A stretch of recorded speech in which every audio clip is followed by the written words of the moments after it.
I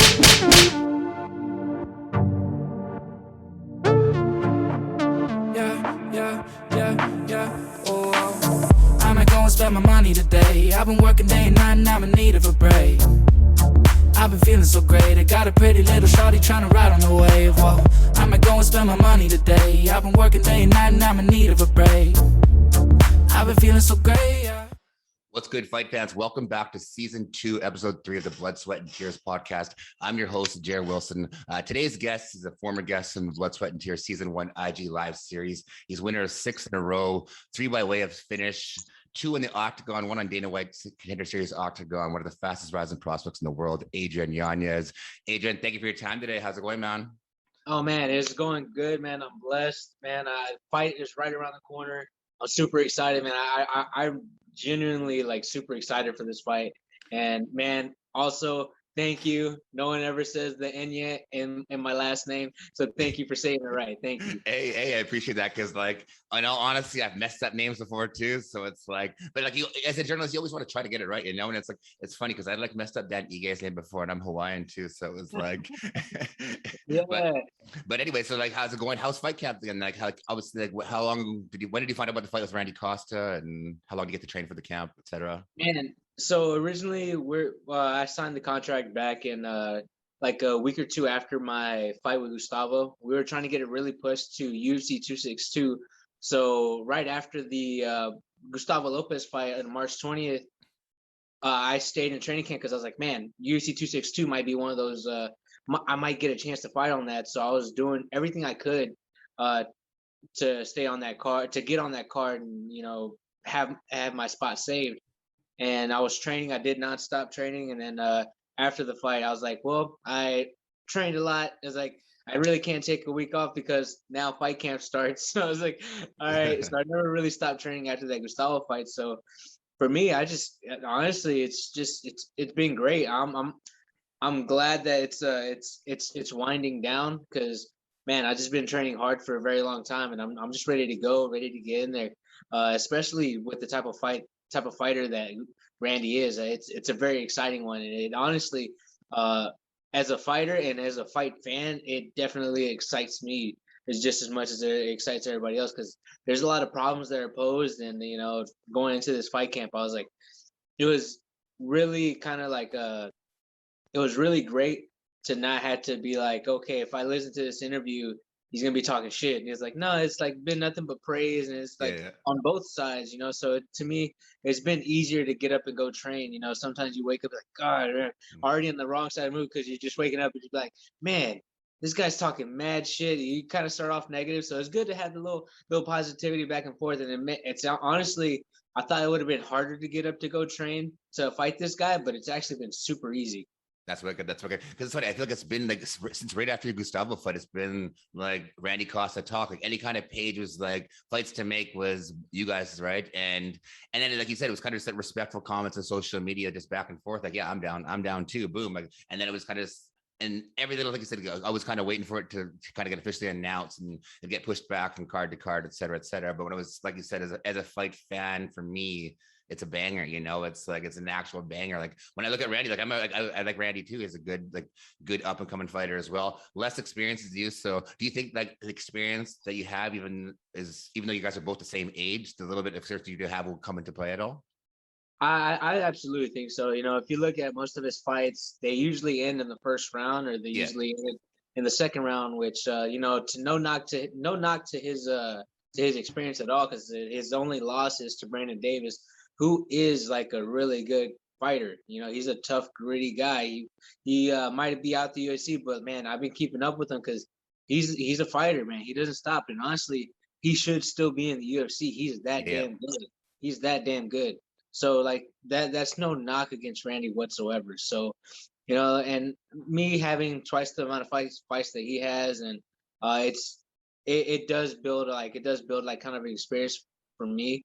But honestly, we both have the same amount of time in the octagon. We both have the same. If you count the Dana White Contenders series fight, we both had 3 in the octagon. So, same, but it's different. I do have more in-fight experience than what he does.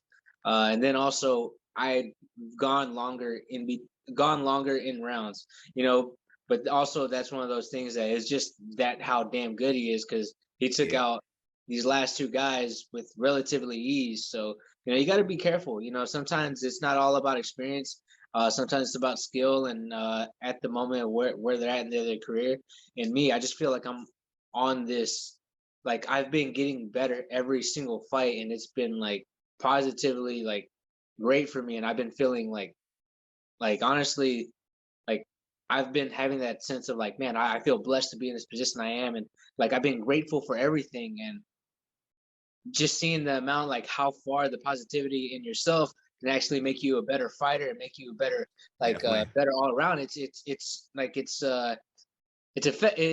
affects you in a great way, even every single time you go train. So like to me, it's been nothing but great, and man, I feel like I've improved so much that man, this fight is it's gonna be fun for me.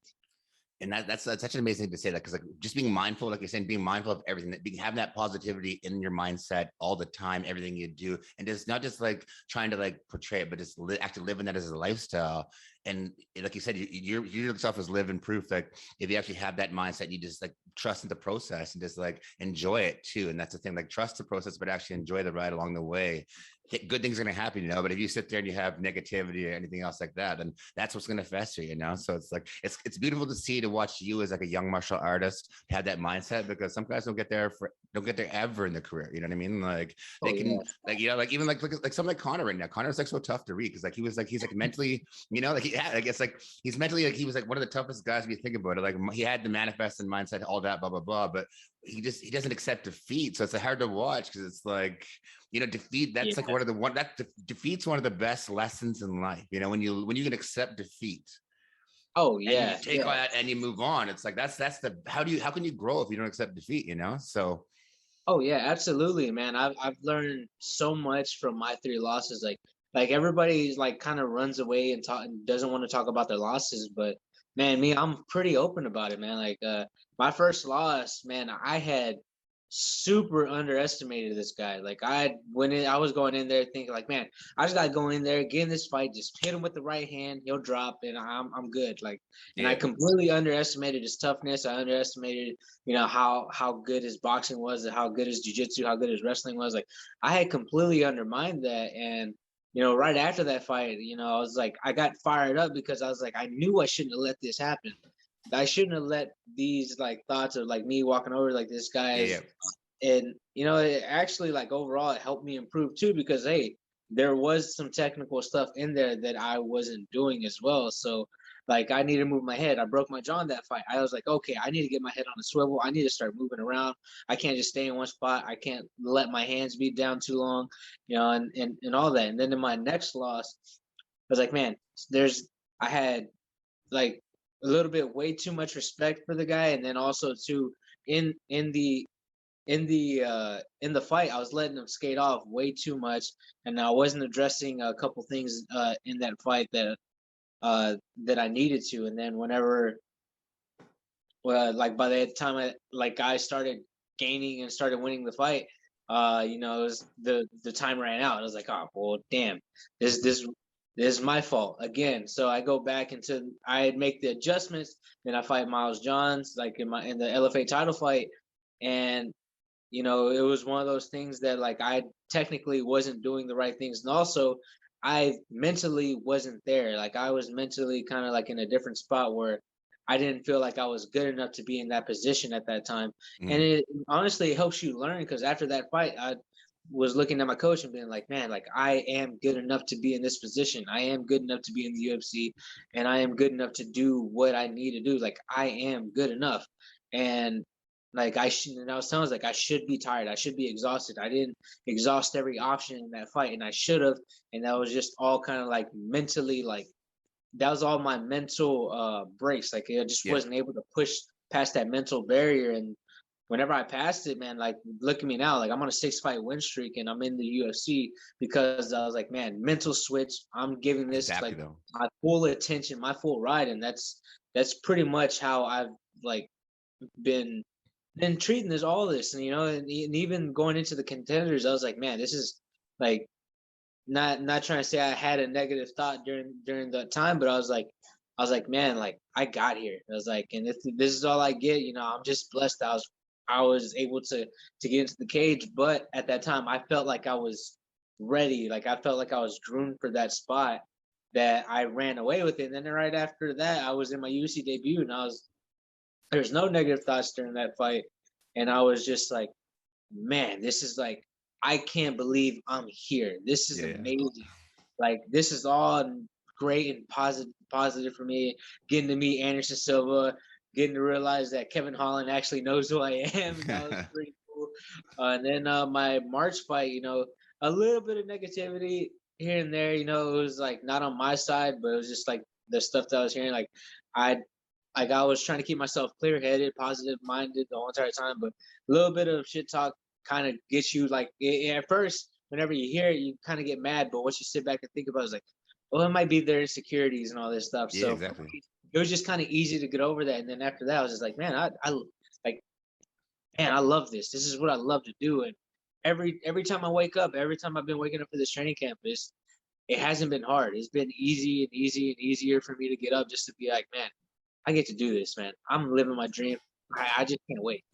Yeah, like I said, that you like had your contender series win by finish state there, and then you come to the UFC and get two nice finishes over some tough opponents. It's like it's affirming, you know. It's just like you said before, like once you switch that mindset, you know you belong here, and then those are just affirmations. You come into the UFC, like you put in all that work, those finishes for you, those are affirmations. Like yeah, I belong here. You know, it's like I've been putting in that work every goddamn day. So like, Oh yeah, absolutely. That's exactly how I felt. Like even now, like looking back at those fights, I was like, man, it's like I can still go back and see what I can do better. Still see where like my mindset, where I should have done something else, and also where I should have felt something else. Like there are some points in those training camps where I felt like I wasn't doing enough, but I was doing enough. So it's like a whole mindset change, because I'm still even like in this part where I got to be like, okay, I need to pull myself back and still push myself forward in some aspects.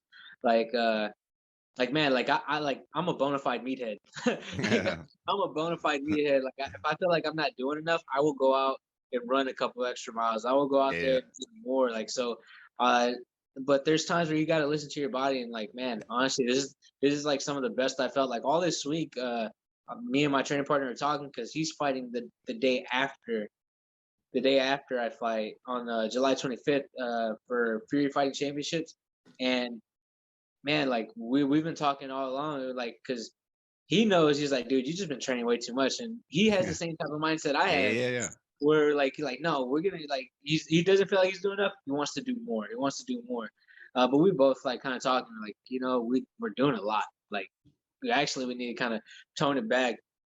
And then after like this week, like we sat back and talked, and we're both like, dude, we're in shape. Like there's there's nothing else we can really do, but everything just kind of clicked this week for the both of us, and was like, we're in shape. Like honestly, like once our weight settled down, everything was like good, and it was like, yeah, we're in shape. We're ready to go. Like we were kind of questioning where we were at, but now it's just easy. It's like, oh no, we're good. I think that's like one of the like one of the evolutions of growth of a fighter, you know, like to actually like to understand, like you said, you're always going to be like that meathead that wants to just grind and push it and push it and push it and push it. But once you grow and understand yourself, understand your body, then once you can learn that, then actually check back with, no, like I've done enough. I've done a lot right now. Like listen to my body. If I take one night off right now, I already trained 2 hours today. I did a run today, whatever, blah, blah, blah. It's like, it's a matter of listening to that body. It'll take you, that takes that longevity in your career. You know what I mean? Where you can have that long career. Oh yeah, that too. And then there's also those days where you do have to there's you really have to put yourself, like, this is where you have to put yourself in a mindset of like, am I not feeling it today, or is that just my mind telling me that I'm not there today? So like you have to find that happy medium. And that's why, like, for me, like I do have like a whole bunch of like heart rate monitors, like trying to check, like trying to see how I'm feeling, how I'm recovering, and all this stuff. Like I'm actually like doing it all myself. And then also with the help of like the UFC sent me out that Aura ring, so it's almost like the Whoop strap, so it helps you like get your sleep variability and all that stuff. So I've been actually like keeping track of all that, and man, like it's helped out a lot, like just helping me keep track of where my body's at. Like, oh man, like this night I didn't get good enough sleep, or this night I did or didn't. So Honestly, it's just been like it's been helping out a lot, and then just for me to see like where everything's at, like I'm in a really good place, like, and then me being able to like look and see the actual like to confirm that like I am in a really good place, like that helps out a lot too. That's awesome. That's good to hear. Then, because mindset and that's everything. So right now for this camp specifically, then how many guys do you got in with you in camp? You got some main training partners for this camp. Like you said, you got your other buddy fighting for the Fury next week. Like who else do you got training with you right now for this camp? Yeah.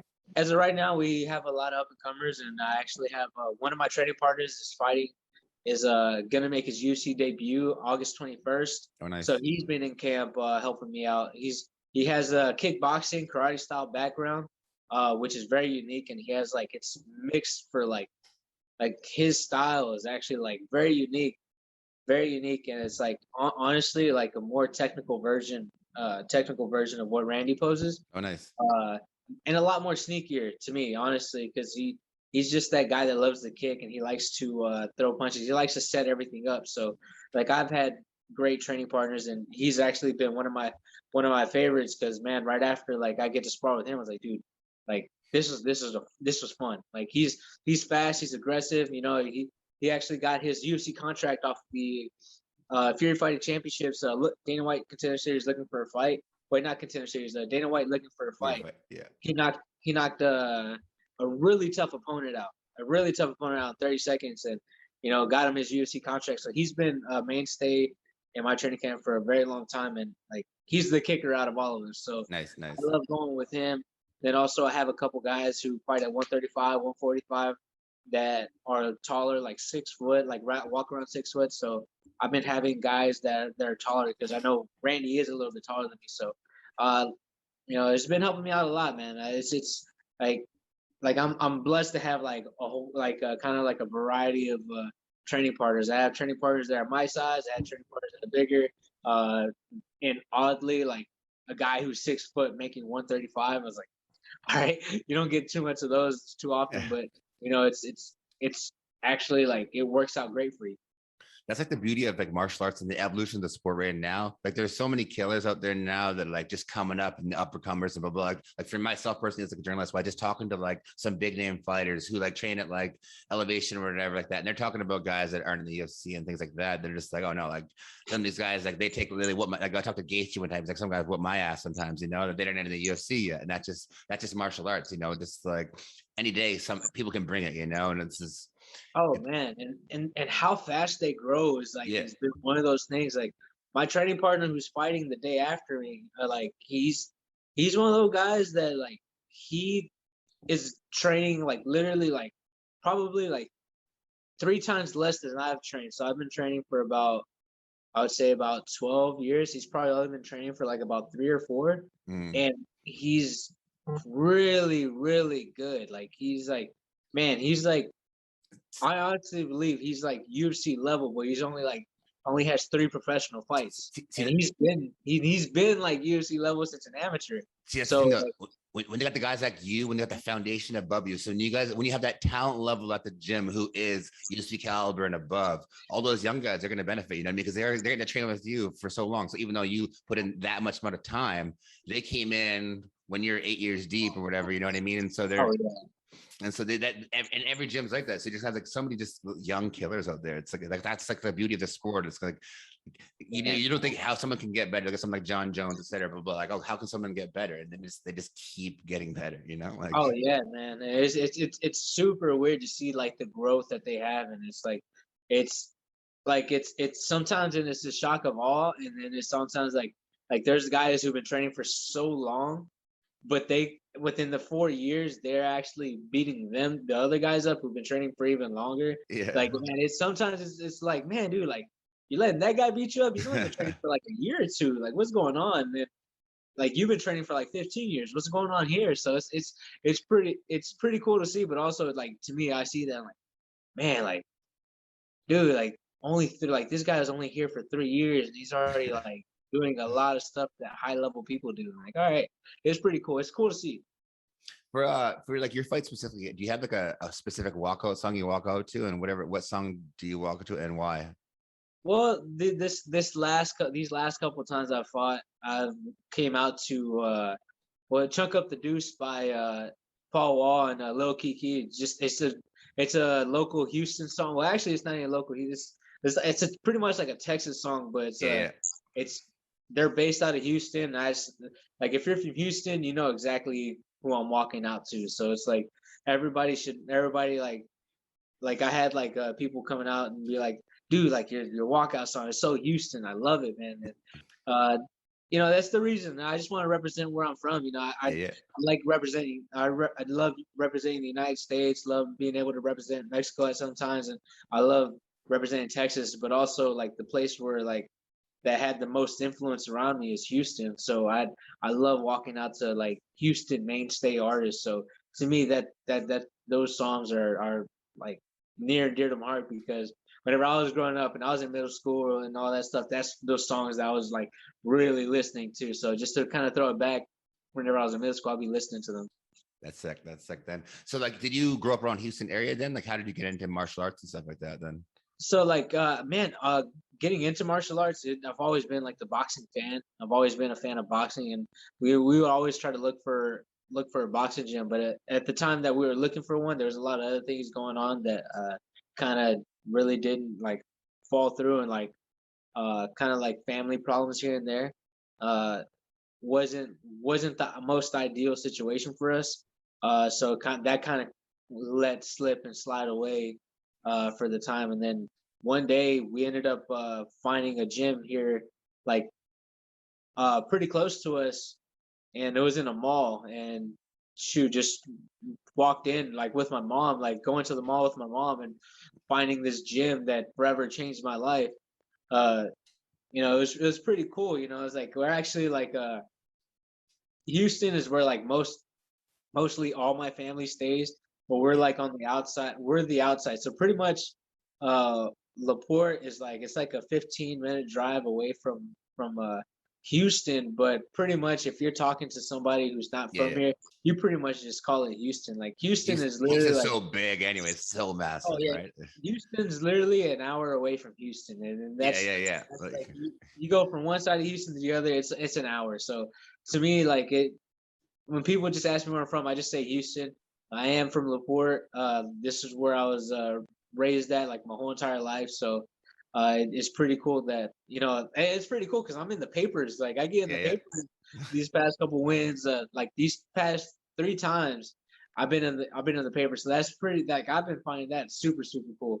That's like for me, it's a little nostalgic, like getting a newspaper with your name on it. But finding that gym close to us, and it ended up kind of working out where I was doing like cardio kickboxing class, and I just was telling them, I was like, I didn't want cardio kickboxing. I wanted actual like kickboxing and all that stuff. And we ended up doing kickboxing, and then after that, like we ended up doing the jiu-jitsu, because they ended up asking me, like, hey, like, dude, why don't you just stick around for jiu-jitsu and just like roll around and all that stuff. And at first I was a little bit kind of no, I don't want to do that. And then one day they talked me into it.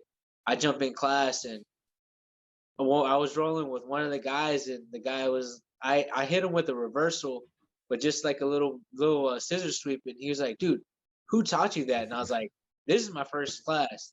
And he was like, dude, you're natural. And I just stuck with it ever since, because I was like, hey, well, like if I'm a natural at it, and I've always wanted to do something like kind of competitively, but I was never like the football guy. I had tried baseball, but I remember my heart being broken in 6th grade whenever the Astros lost the World Series pretty badly. I was so invested, but they lost, and I was like, man. But I remember I tried football, and it was just like so like it just didn't fit with me, because I was like in a team sport, you'd be able to be like, no, well, it was this person's reason. Like I like being able to pinpoint the reason of like why we lost. And like if I lost a game, if it was like a team loss, it wasn't like really my loss. It was like, yeah, whatever. But if I lost in jiu-jitsu, or if I lost in a fight, like I can go back and be like, I did it. This is all on me. I don't have nobody else to blame but myself. So like being able to take full responsibility was like one of those things that I actually like really love and really like. That's awesome. Jiu-jitsu wise, and what belt level are you at then? Oh, black belt. Oh, nice. That's like for the average fight fan out there that wouldn't know, just like that, if they just saw you in any kind of octagon right now, they've only seen you finish people, So, but yeah, a black belt, then that's awesome, though. Oh yeah, man. Man, a lot of people don't know it. A lot of people don't know it, and I genuinely don't like. I like the stand and bang, man. Like boxing, like from a young age, has been like ingrained in my head that it's like man, they're like, jiu-jitsu, you're warriors as well. Like you're warriors too. It's your different. It's a different type of fight. But like I grew up on boxing, being able to like fight, like stand up, and like I was playing fight night, round 1, round 2, round 3, round 4, champion, legends, and all that stuff. Like it's just still ingrained in my head. Like I still play fight night champions on Xbox Game Pass, man. So I love the sport, man. It's like I love the technique. I love being able to hit and not get hit. If I go and consistently, and like I watch like people who are really masters, high level masters of jiu-jitsu, I can appreciate it. Yeah. Because like I know what they're doing, but whenever I watch boxing, it's just like another sense of admiration because that's kind of what I grew up around. My dad was the boxer. He was a Golden Gloves guy, and like whenever he was younger. So like growing up, like I was able to equate and relate more to the boxing because like I only saw the small guys fighting. I only saw like Floyd Mayweather, Manny Pacquiao, Juan Manuel Marquez, the Barrera, Morales, Gotti, Mickey Ward, and seeing those guys fight, and like they're all like, because I knew I wasn't never gonna be the biggest guy, but I always knew like seeing those guys and they go to war, and seeing how they fought, like I was always in admiration about that. So whenever I would watch like the UFC and everything, you'd just see nothing but the bigger guys fighting all the time. They really didn't at the time that I was. Oh yeah, like, true. Like the WEC had the smaller weight classes and stuff like that. So they weren't really promoting the smaller weight classes, and props to the guys like Dominic Cruz did the right favor for. Well, it's crazy. 155 was the lowest class forever. Actually, I forgot about that.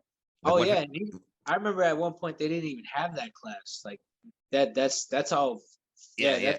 Well, they just had like the middleweight and light heavyweight division or whatever they call it. Like they had like the 2 divisions at first, and then like they broke off. But like even forever, they only had lightweight. Lightweight was the smallest class until like Aldo and them came over. And oh yeah. So like it never had the representation that it did. So like boxing was the representation that we were able to see and able to watch, and then kind of going into later into my career, starting to see like Jose Aldo. Like whenever I was having my first amateur fight, I was trying to mimic Aldo, just trying to do what he does. I was like, I didn't want to look at my opponent. I was just look straight at the ground, never looked up once. And then so I was like, man, I'm me. I'm not Aldo. I'm not anybody else. So it was pretty cool. I got influentials, but like watching the smaller guys, I was always influenced by them. Not really the bigger guys. If I was, it was like Anderson Silva and Cain Velasquez. Other than that, it wasn't no big guys really. Did you have a favorite fighter specifically growing up at all then? Specifically when it came into MMA, like of course it was Anderson Silva. Just like whenever you're watching him, he had to be in all. If you watch all of his fights, man, like just the small things that he would do. To like get into their minds and like be like, oh, you think I'm going over here, but I'm going over here. You think I'm hitting your foot, but I'm hitting your face. So it's like there was a lot of cool things. And also, whenever Cain Velasquez was on the come up, he was my favorite fighter.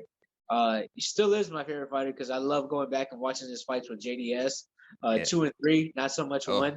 2 and 3 were savage though. They were savage. It was hard to watch. Like I wasn't a JDS fan, but just like watching JDS get those beatings. Oof. Yeah, so man, I was actually there for the third one. There, nice. It was Houston, UFC 166. So being there live was like, man, it was the best. It was like the best experience I've had. All up until this last UFC card where I was able to sit pretty up close. Yeah. Did you happen to watch Anderson Silva's boxing match since against Chavez Jr. there? I had to watch the highlights. I forgot what I was doing that night, but I had to ended up watching the highlights. I watched the fight a little bit later, and I was really impressed. I was actually same. bro. Like I was, because I was expecting like, hey, look, you got a guy who was doing it for his whole entire life, and then you get a guy who's doing it part time. You know, I was expecting more of like, okay, like more of like a Floyd Mayweather, Conor McGregor type of deal. Yeah, Uh, yeah. but Anderson Silva is way older, out of his prime, and he's going in there going against a guy who's younger, like he's stronger, and also he's been boxing his whole entire life because of his dad, and you know it did translate over, and man, Anderson Silva went up there and just like put a boxing Yeah, clinic on the boxing guy. I know as So to well. me, I was like, dude, that's pretty badass.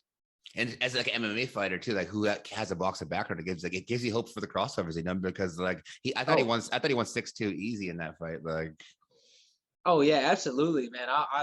It makes it so much easier, and actually, like it kind of like man, it makes you think like, because one day like one of my biggest dreams was actually to step into a boxing ring, mhm. maybe once, because like man, I already get the thrill and the excitement of fighting in a cage. Probably once, man, I would like to step in the boxing ring against a guy who is probably equal to my skill level. I would never go up there and try to fight like the guy like I would never do the Conor McGregor, fight someone who's that high Yeah, level Mayweather, and like he get would. beat senseless. You had to fight somebody within your range, because I'm not an idiot. I'm not gonna go in there and try to fight Javante Tank Davis in his prime. Like, dude, I'm not Yeah. gonna fight Tito Filmer Lopez in their prime. Like, no. Like, of course, like I only get like a year to train. They've been training their whole entire lives. How do you think that's gonna happen? Especially in their primes, man. But if it's like same thing if they came over to MMA, it'd be like, man, they'd Oh have to yeah. fight at their level. Like they wouldn't come over here and fight me. So, hey, For yourself, then, you've put 12 years into your career. Sorry. Now that you're at the point you're in the UFC, 2 fights, you know you belong there now. What does it mean to you to be a UFC fighter? and it honestly it means a lot. Like it means that for me, I never gave up on myself, because there was points and times where I felt like giving up. So it means to me like the dreams are possible if you are really willing to put the work in. You know, because a lot of people can dream, but they don't put it into action. There's a lot of potential, but you need to make that into kinetic energy. Yeah. So same same concept here is that, man, I was just the guy who had a dream and just worked hard to get there. It might have took longer than what I ever thought I was going to take. I thought I would have been in there like earlier on in my career, but you know the route that I took was actually way better for me in the long run, because I'm much more mature and much more in a better place. So at the end of the day, what it means to me is that dreams can be achieved, and like you just need to put the work in. And by far, just because I'm living my dream doesn't mean that this is the end of the goal. Like my Exactly. goal at the end of the day is still to be like the champion. So the champion, I want to hold the belt. I want to hold the gold. I want to be the best in the world, and that's still a goal. And that's actually another bigger dream that I have. You know, I'm living my dream now, but the dream isn't over yet. I'm still on it. I'm still ready to go and take off to that spot. That's awesome. It's like so magical to hear, because that's it. Like that's mindset, just kind of like checking in. Like you have like checkpoints and goals and that, but not to just like to get comfortable. Like, oh, I accomplished this. Like some people like I got to the UFC comfortable, and you can see that some guys maybe do get comfortable. You see a couple of losses, they bang bang, they're out. And it's like maybe just for that comfort level. Like like because maybe their goal was just to get to the UFC. Like Oh yeah, absolutely, man. I've always kind of looked at man, Michael Bisping has said this a while back ago. It's like a lot of people work to get into the UFC, and once they get to the UFC, they get comfortable, and then they're in and they're out. They just want to stay there in the UFC. It's like, but the hardest thing to do is to get there and stay there, and it was like to get there and continually to perform. And I remember hearing him say that, and I'm just like, that's exactly like what I need to do. I need to get there. I need to stay there. It doesn't matter if you go in there and you have a stint, then you're out. I need to continually put the work in and continue to show that I belong to be here. And that's why I'm always fighting. I think that's one of the biggest reasons why like I never lost motivation once I got to the UFC. Is like I got here because I believed in myself and I knew I belonged here. Now it's to continue to show that I do belong here and I belong to stay here and I belong to be in a higher position than I am today. So that's like my whole mindset. I want to keep going and keep going, shooting straight to the top. That's all. And with hard work, I know I'll get there. That's awesome. That's awesome. And Bisping's like the perfect guy to say that too. When you look at his career too, like he had so many highs and so many lows. And if he told me he'd be a champ one day, I probably like 20 or 15 years ago, where like that started, I would have been questionable about it. You know, like after that Hendo loss. That Hendo loss could have destroyed anyone, you know. And then he kind of just chipped away, came back. Even when he got smoked by Rockhold the first time, like he just never shifted that mindset. He always believed in himself, and once he got that opportunity, took it. And... Oh yeah, man. It's like the one time that he goes for gold, he gets it. You know, so it was always the one that was evading him the whole entire time. He was always one away and never let it get. He never let it get to him. He's always kept pushing. So that guy is an inspiration, you know. And being able to talk to him, I remember before my second professional fight, I was at Range Training Center, and I was able to see him in the gym and just to see the hard work that he would put in. Like he would outwork a lot of people, a lot of people. So seeing that and seeing the mentality that he had was honestly another one of those like inspirational things that I tell people today is like one of the guys that I do end up looking up to is like a guy like Michael Bisping, because man, he might put up a front, he might act like he's a dick, but he's actually the nicest guy in the world. He's super, super nice. So man, that's a guy that like I look up to. It sucks for Luke Rockhold because like you took that lesson early in your career where you got that loss where you said you overlooked someone. Luke Rockhold took that like overlooking loss with Michael Bisping in a title defense fight. You know, it's like, oh yeah, man. He was in there saying he was gonna. I remember calling because I remember telling because my coach was on one of Tito Ortiz's coaches for the Ultimate Fighter. Okay, yeah. The one that Michael Bisping was on, and actually like whenever we flew out for the Contenders, Michael Bisping was there, and he was there doing I think he was gonna do one of the fights that weekend that we were there, and Michael Bisping went up to my coach Saul and was like, "Hey, like I just want to say like thank you so much. You believed in me from the very beginning," because he was there coaching him, and my coach would tell him like, "Dude, you're gonna be champ one day. It doesn't matter like if you do this, you're gonna be champ." And I remember Michael Bisping was telling my coach, like in front of me and my training partner Jacob Silva, he was saying, "Is like you believed in me. And I just want to say thank you so much. Like you went out there and like this is after he retired and everything." So it was pretty cool to see because man, I remember my coach Saul telling me that I'm gonna be champ one day too. So it was another one of those that was like he said he was gonna be champ, and then he also turned around and told me that I'm gonna be champ. Like. He's 1 for 1 right now. He's 1 for 1. I'm gonna make him 2 for 2. Yeah, well, the way you're coming out right now, and the way just even like your growth, even just like you said, like everything you do, every loss you've had in your career, you've took it as a lesson, you've learned, and that's why you can grow. And coming back from like since your last loss, it's like a completely different fighter in there. You know, you're smoking guys, no cap, like you're literally smoking guys, like they don't want to be in there, you know. So it's like that's fun. It's fun to watch as a fight fan. Oh yeah, man, it's been fun for me, man. I'm not on the receiving end. I'm the one giving out the punishment. So to me, I'm cool with that too. Is it like if I ask you a couple of fight predictions before my last question? Oh yeah, absolutely. Some bantamweights, Corey Sandhagen and TJ Dillashaw. Man, I'm gonna give it to Corey Sandhagen. I think he's on a roll. He's grown as a fighter.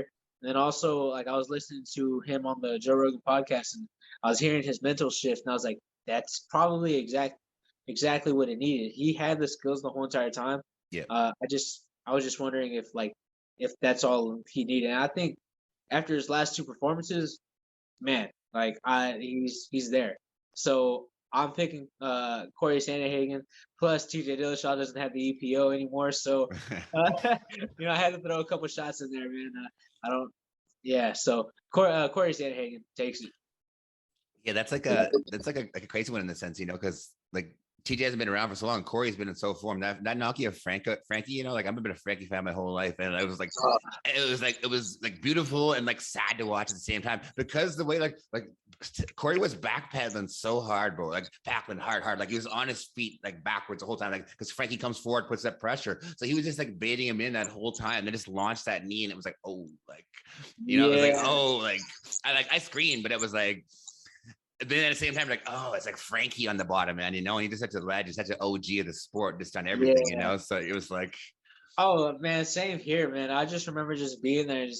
I was in the living room and I saw that. I was like, oh my goodness, and I had my hands covered over my face because I don't know, like I had felt like something was gonna happen because I don't know, there was just weird aura that I like whenever the fights were going, I was like, man, something weird's gonna happen. Then he knocked him out, and I was like, "Oh my goodness!" Hands covered on my face, and then I really loved the interview that he had after because he was like, "Man, like it was cool that I did it, but fuck, I did it to Frankie Edgar, man." I Like know. he was like upset about it. And I was like, He's like, I don't want to watch the replay. He was saying or something like that too. Like, and then Houston boy Derek Lewis and Cyril Gane for the heavyweight interim belt, which doesn't make sense.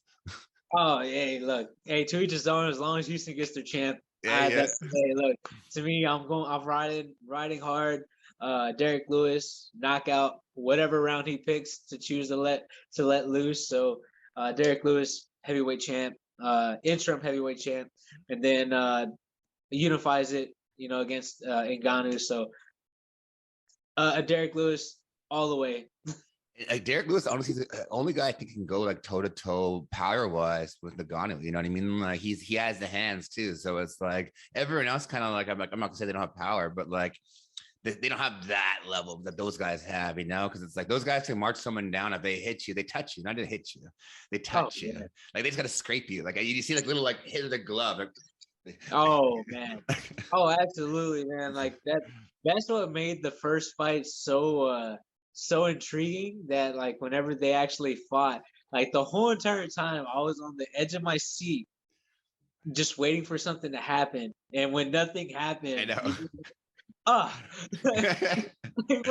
So every time the round ended, I just get this sense of like, oh man, like, but like the whole entire time you're like shoulders up, you're like, oh, what's gonna happen, and then like at the end of the round you're just like, damn it. So they both possess that power. So honestly, if I want to break it down strategically, I would say shortening up and having more technical punches, I would probably give it to Ngannou because he has gotten better with his with his strikes and with like how crisp his boxing has been getting, and he's been throwing some head kicks in there. You saw him against that Stipe. Yeah, since he's been working with Coach Eric Nixick, his game's evolved quite a bit. Yeah, so it's getting better. But also I'm never gonna ride against the Houston guy. Of course. And also Derek Lewis has been good at seeing what the one thing a fighter's been doing wrong. Like that Curtis Blades fight, he's like, yeah, he doesn't shoot like a normal wrestler. He's like he just shoots, he just ducks his head. So he's like he was waiting and timing for that one uppercut. He's like, I'm just waiting for that one, and that's all he needed. Especially that was bad. Like, damn. Yeah, that was a nasty knockout. You know, it was like probably one of the knockouts of the year in a sense, just for the fact it was like on Curtis Blades, who was like at that time, I think he won 5 in a row or something like that in the heavyweight division, which is so rare. Like any kind of winning streak. I don't do that to him though. Yeah.